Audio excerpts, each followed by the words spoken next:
Now we are going to the second part, more advanced rules, the same topic about the 5 examples of married people, same yoga, 7th Lord in the 5th house, and the difference, how we can see them in charts so they equate with what happens in the real life. So the first one, very important because it shows if the person will marry altogether.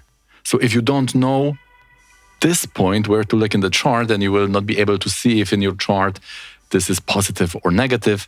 And if you got it, this is making you very privileged because now you have not only access to the determining the result, but you can see the whole dynamics, right? Because the yoga, the nichabhangas, the trikonas, all the things you can do with the yogas, and you can use that for psychological and karmic advices, for timing and for the remedies.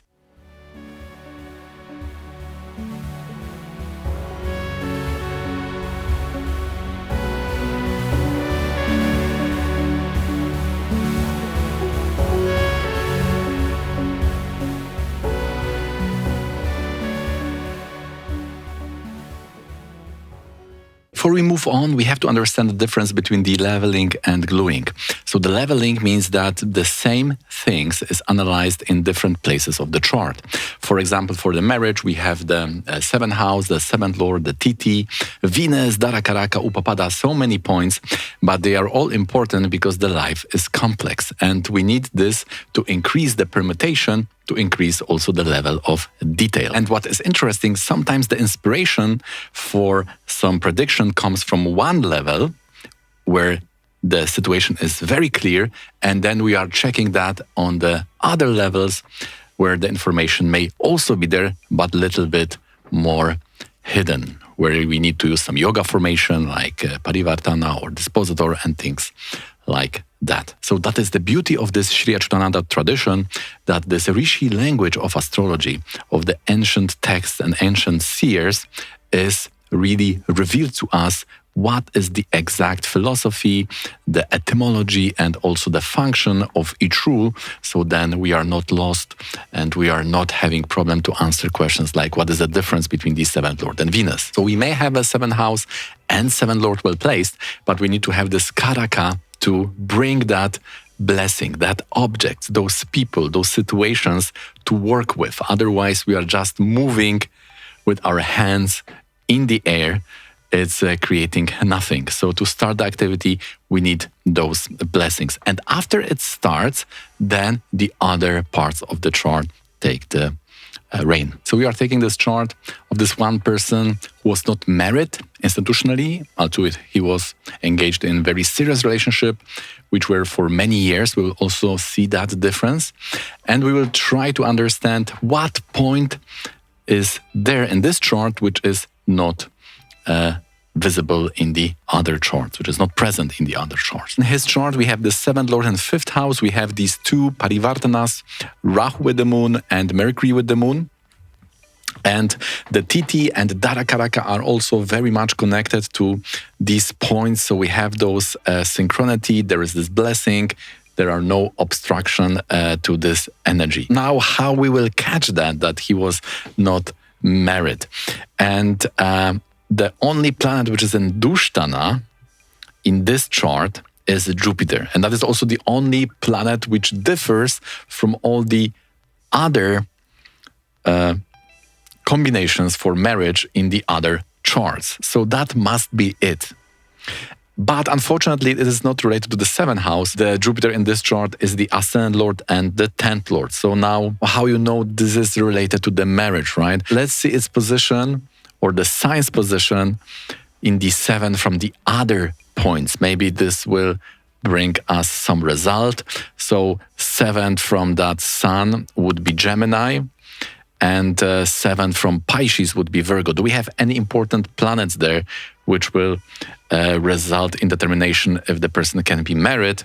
And in the Gemini, we are having the Sun. This is very important because the 7th from the Sun is bringing this blessing for the marriage. So that's the only planet which is here in the 8th house. So this may be also a personal decision not to go there because that Jupiter is also the ascendant lord. So this is very well-known rule in our tradition. We just need to take the sun and see the 7th house from its placement. This is the very famous, well-known rule in the Nadi when we are taking the planet now as the ascendant and see all the houses from it. And this is how we can determine how the blessing is landing in our life. Based on that, we see the direction, we see also the number of things, like we can see in the Shastra, they are giving all those principles of numbering related to the Bhava from the Karaka. And here we also can use that for the timing, using many system of the dashas. Therefore, it is very handy rule. And as you can see, that was the only factor which was different from the other ones. There is, of course, much more to the 7th house from the sun. It's used in the sambandha, in the compatibility. It's used for the also some form of mission where you will be very useful for travels. So there is the whole spectrum of things outside of the marriage when we can use the sun, because as we know, the sun is a very broad container of meaning. It is showing spirituality, health, the wealth, the Raja Yoga, and also the marriage. So we can suspect that the 7th from sun also will be important in other areas of life. Just a small reminder, if you'd like to have a consultation with me on Zoom, 60 or 90 minutes, when we are analyzing your health, relationship, career life, when we are emphasizing the good part of your chart, blocking the negatives, and also use the yogas in your chart for the timing, for the advices, the tips, and the remedies, then you can find the link in the description. Now, after the Karaka, 7th from sun, we are going to the Aruda level, and specifically 12th house Aruda, which is called Upapada.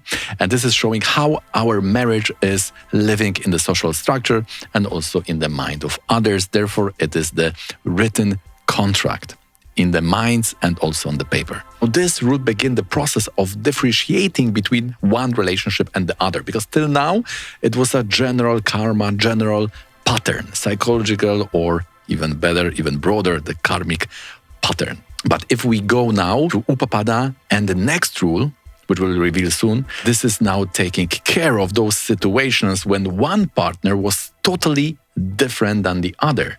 Right? We will have this experience that one partner brought something. For example, with one we have a love, but there is no mutual respect.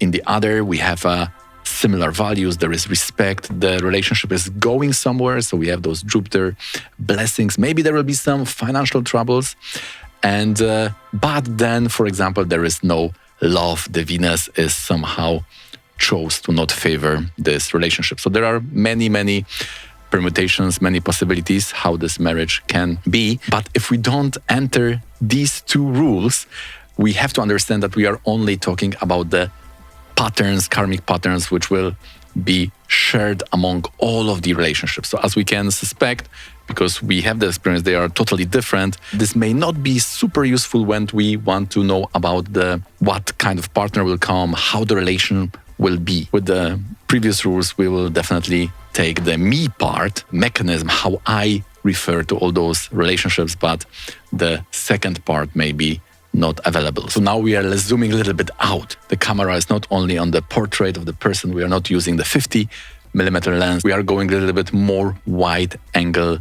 where also the other person is seen. We can state there what they are doing, the siblings, and how is the marriage, what are the conditions to sustain this specific relationship. So now imagine you are going to astrologer and you want to know about your 4th relationship, 4th marriage, but astrologer is not using those principles, so he is all the time telling you what the first partner is doing. Oh, he will be now traveling there, and he will have a promotion, and you're telling, hey, I don't care what happens to my ex, I want to know about my future relationship. But the restriction of the knowledge is there, so it's only the first one. Okay, so let's go through these charts. In the first Lionel Messi, we have Upapada in the Leo, and here the second lord, which is very important for sustenance, is that Mercury. And Mercury, very nicely placed here, but we have to take this planet into Navamsha and see how it is placed there. And we have Mercury with the Jupiter Digbala in the Navamsha Lagna Wow, that's strong chance that this relationship will thrive for a very long time. And that is the truth. So we don't have problem with that first example. Now with the second one, we have some problem because the Upapada is in Taurus. Mercury is the second lord, nicely placed. But in the Navamsha, there is Marana Karakastana with the moon, and Mercury is also debilitated. Person is with that person for whole life, and this is not really showing up in the chart. In the third one, also Upapada, second lord, Venus and moon, Venus in 12, moon in the third, in Aquarius. That's not the best. They were both together for 20 years. This is only not reflecting very nicely. What do you think? What problem do we have here with those charts? With the fourth one, Upapada in Taurus, Mercury is in the second lord, and second lord in the Navamsha is with Venus in sixth, and this is in the shadow house, right? So this may show there is a love. Venus is joining here, but because it's in sixth house, maybe this is reflecting this lack of institution of marriage, right? Because of the type of orientation and things like that. Now, in the last chart of Khloe Kardashian, we have second lord Venus, right? And Venus is in the fifth, and that should be nice in the Navamsha, but we know that both relationship didn't survive. So we have some problem here. What's going on? And maybe some of you went through these Upapada exercises, found these challenges and thought, oh, maybe it's better to stick to that seventh house and seventh lord. It's not very detailed, but at least we can depend on it, right? It's credible. The credibility level is quite high. When we go back with the messy Lionel, we don't have any problem. It's reflecting fine. In the second one, he and his wife, they left their place of stay. So Aruda and Upapada will jump to Scorpio. If we see that, then second lord would be Jupiter and is with Venus in the Navamsha Lagna. So just because we didn't take the proper point for Upapada, we got the wrong results. Now it's corrected and it's fine. So you may have the knowledge about the rule, but there are those small things which are changing the placement or the yoga formation. And the more exceptions like this you know, the more strong will be your predictions. Now, in the second one, we also need to see the Libra. There is no information about his first spouse. The only thing is that she was into consulting. So Libra is much better than Aries of engineering, technical thing. Then second lord would be, we can take Mars, but there is Parivartana, so we can take also Saturn. Anyway, Mars is in fourth, Saturn is in ninth, so this would also guarantee many years of marriage. And this is the 20 years. There is this Parivartana with the 8, right? Mars in 0 Digbala may not feel good. Also, the Saturn and Leo is in an inimical sign. So there is some issue. Maybe those weaknesses didn't allow this marriage to survive for the whole rest of the life. And now the Khloe Kardashian, both spouses were in the sportsmen in the NBA. So Mars, Mercury, those planets are there. If we take Libra as the first Upapada and Taurus as the second Upapada, in the first situation, the Mars would be the second lord, and in the second Upapada, it would be Mercury. If we open the Navamsha, both planets are in the sixth house.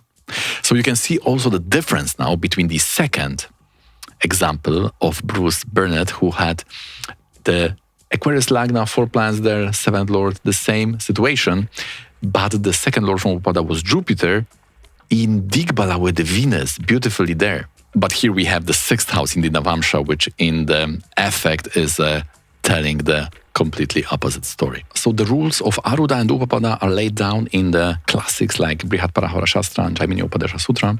You need to just take 12th house as reference and count Aruda from there, taking all the exceptions into account. This is a very vital point where you're able to differentiate between the one relationship and the other. The next relationship is always in the 8th house from the previous one. So first relationship is Upapada, second will be 8 from the Upapada. There are challenges here which we call Upapada rectification because it is not always so clear which relationship are counted as the Upapada. And some For example, you had a 5 relationship and 3 of them may be there in the chart. So we go one by one. There is the process to understand which one was marked or signed by the Almighty as the Upapada, and then we can understand on which Upapada you are now. And if you miss that, then again you will be talking about the other person, not the future or the current relationship. Take the Upapada point in your chart and see which first or 7 are reflecting the situation. You can do that by siblings, by occupation, and also how it started, or even the place. And then when you find this place, you have opened the whole gamut of knowledge, which can give you things like condition to sustain, the obstacles, even a relationship with in-laws and things like that. Okay, we did the Upapada. Now let's go to even more detailed world of the Navamsha. And here we see the 7th house for the first one. We count 8 from this placement for the next. So 8 from the 7 will be the second, and so on. Why this is also important, in Rashi, even if we have the Upapada, we are still somehow related to how it impacts ourselves. But with the Navamsha, now we get access to information which are also other people-centric, right? It's like this zooming out of the camera from this portrait to the scene. This is what the Navamsha is doing. And therefore, if we have rectified properly Navamsha and we find the house of our partner, then we are able to see this independent dynamics of in-laws, family member, people. Only from that point we are really able, for example, to say things about the health and about the work and things like that. So after this, you will be able to distinguish very easy between this case of Bruce Barrett and the Khloe Kardashian, even when the situation in Rashi was quite similar. Now, the Rashi, if we take the house, for example, 4th house, we will have the collective experience of everything which will fit under the term shelter, which is very suitable for the 4th house. But there can be mother, which is coming from the 12th chart. There may be education from the 24, or the shelter as a property, D4, or maybe as a movable property like car or helicopter in the 4th house of the D16. So we have different worlds, and all of them will contribute to your traumas and nice experience of the 4th house. And therefore, if we don't have the Vargas, we are looking like at the top of the 4th house. Like we see, oh, this is here, this is there. We don't know which world and which element of that world has contributed to the scar or the blessing on our body, on our karmic body of the 4th house. And therefore, if we have those Vargas, it's like now looking horizontally on that 4th house experience, and we can take the layer, let's say the property, and then we can differentiate between the, oh, here is the construction, here is the loan. We have 2 people which we can take loan from, right? Moon is Marana Karakasana, but they're not do it from lady. We can see that there is this problem with the tenant. There is a problem with the landlord, the 7th house. What about selling, when you can sell 2nd house, right? So without that, you can only speak about, if we see 4th house in the Rashi, it will only, we can guess, right? Just like we are guessing from the reaction on the face of the person what he is experiencing. Similarly, if we only have 4th house, we can only see what is adding or reducing from the overall experience. But what exact item or person has contributed to that experience without Vargas, this will not be easy to say. Therefore, these Varga charts are very important, and just so you know why we are opening the Navamsha, which is the Varga or divisional chart for the relationships. Now we have 3 types of problems here. 90% of astrologers will not even rectify your Navamsha, so that whole story is burned at the start. Second, are very much influenced by the humanistic Western astrology, which says that we cannot say anything which is outside of the subject, right? So it's only Rashi. You cannot say anything about the spouse, even from Navamsha. So then also if you put that restriction on yourself, sabotaging restriction, then it's also over for your analysis. And then we have 4 horses of apocalypse when it comes to Navamsha. We can wrongly rectify it because there is also this mastery of rectification. This Navamsha changes every 5 to 20 minutes, depending how long is your Rashi ascendant. And then, even if you have properly rectified, then you may be looking at the wrong partner. That is the second mistake you can do. Then the third mistake would be there is something happening with the yoga formation which is changing the dynamic. So you found the place, but there is some dynamic going on there in that house, which you can also wrongly interpret. And the 4th house is, even if you have all of these properly, you are wrongly interpreting what's there in that house. So you have to go through all of these steps to arrive at the proper prediction using the Navamsha. Therefore, there is no wonder that for those who are not taught in the tradition, this whole topic may be overwhelming and they just go and say things like, let's go to the basic, only 7th house, only Venus. I will tell you about details of your spouse only from the Venus placement in the chart. So what that people born in that 2 weeks span will all have the Venus in the same place. All right, so we are starting with the Messi. He has 7th Lord in Digbala, nicely in Cancer in the 4th house.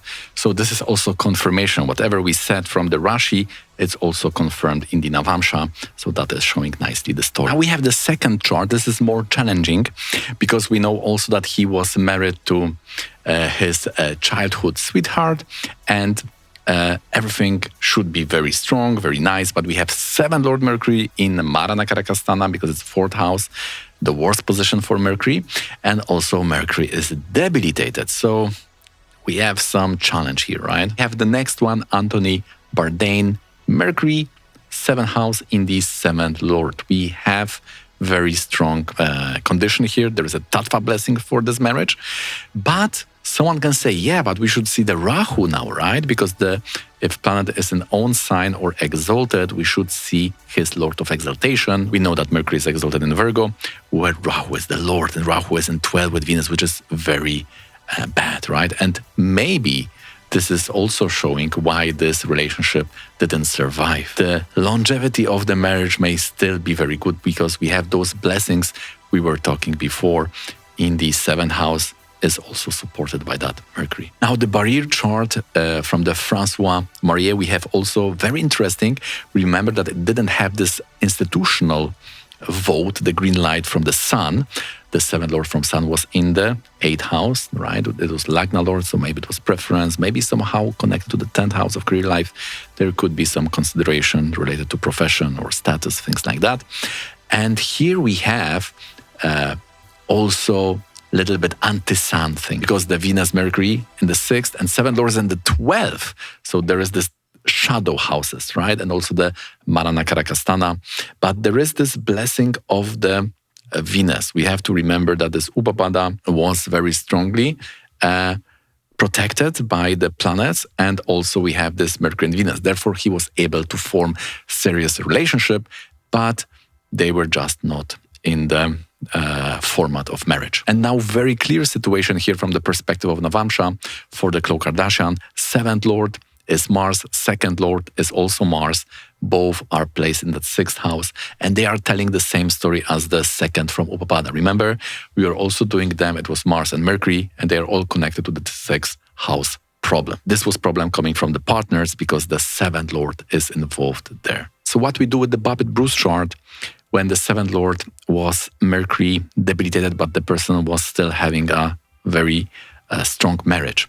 We have to remember that for Mercury in the Kendra, when it's debilitated, it has automatic by itself Nichabanga, because Mercury can bring Nichabanga, or the cancellation of debility, to itself. And then we also have this Jupiter and the Venus. These are other planets which can bring the Nichabanga. And guess what? They are in Kendra to both Lagna and the Moon. So he has maximum capacity cancellation of debility, because he has Mercury, Jupiter and Venus in the Kendra to the Lagna and to the Moon in the Navamsha. This is incredible, very rare, and shows exactly what is there. This may, for example, indicate that the spouse was starting from low class, or some financial challenges were there, maybe some family problems or health issues at the start. And then because of the Nicha Bhanga, she is going very high. And we know that she also is a lawyer, right? We have this Jupiter blessing, 10th Lord from the 7th house, which shows the profession of the spouse is that Jupiter of the law, and Jupiter is very strong in Sagittarius, indicating those professions. Also, we're not super happy with that François-Marie Bannier when he had this Venus and Mercury in the 6th house, right? But we have to remember that he is now, or the longest marriage is the 3rd one.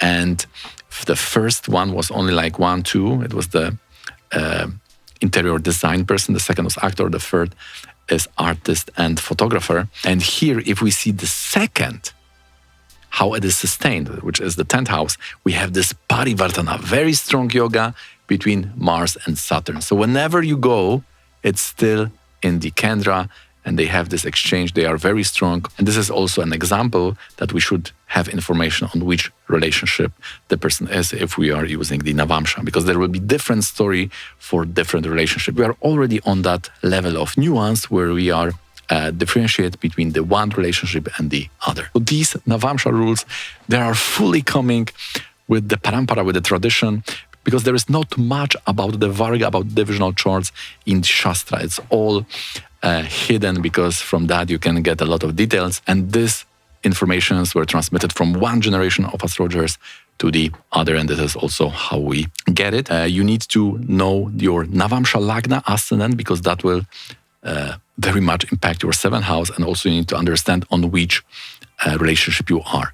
As said, you are always going 8th house from the previous relationship. So the 7th house is the first one, and then you count 8 from the 7, and then 8 from that previous relationship to arrive at the current relationships. All right, so we have seen how 7 from the sun was important to determine if the person will be married. We have also seen the Upapada and the Navamsha. How big difference do they make if we want to see the stability of that specific relationship? We have also seen how in the Anthony Bannier, the Parivartana were making a little bit difficulty, but we got out of it. And then in the Manier's chart, we have seen how it is important to count the second from a specific relation to find out the longevity, how strong it will be, and also how it is important to determine on which relationship the person is now. So that's all. That is the last second part about the 5th Lord in the 7th house. I hope you got something from it. If you do, please don't forget to hit that thumbs up and subscribe for this channel. This is helping me on this YouTube journey. And also, if you'd like to see a similar video, then please consider watching this one.